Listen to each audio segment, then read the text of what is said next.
To my friends on the left, and I have many of them. By the way, my mentor coming up politically was Paul Robeson. Now, I'm just telling you, that was my mentor.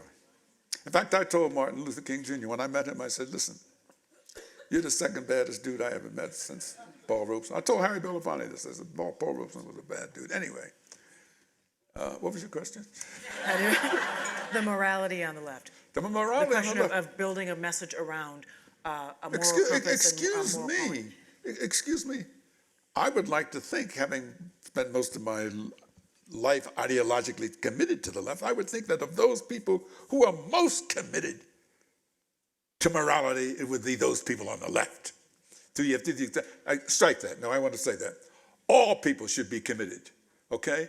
But those who have been in progressive direct action struggle, we should be the active persons who raise our voices the loudest, who make as much noise as possible.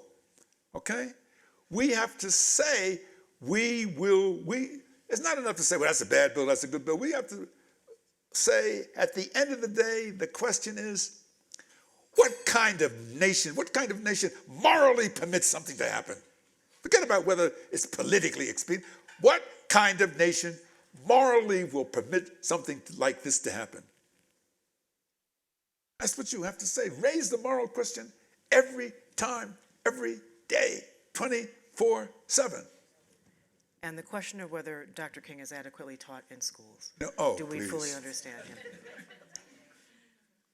Well, I'm trying as best as I can.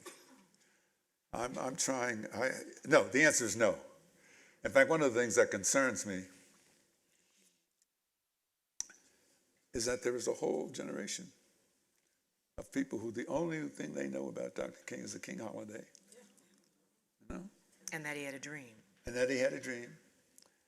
And I was on a bus several years ago, about 15 years ago in Westchester County, on the King holiday, and 3 African-American women got on, I think African-American girls, got on. They said, well, this is a King holiday. We're going to go shopping, you know? So the bus driver, a Negro bus driver says, well, you know, this is Martin Luther King's holiday. He said, yeah, we're glad for the holiday because we can go shopping. So I thought, well, they're teenagers. They should do it. But then I thought, I said, you know, somebody in their school or in their family must at least take them. They can still go shopping, but they need to know something about what the holiday means.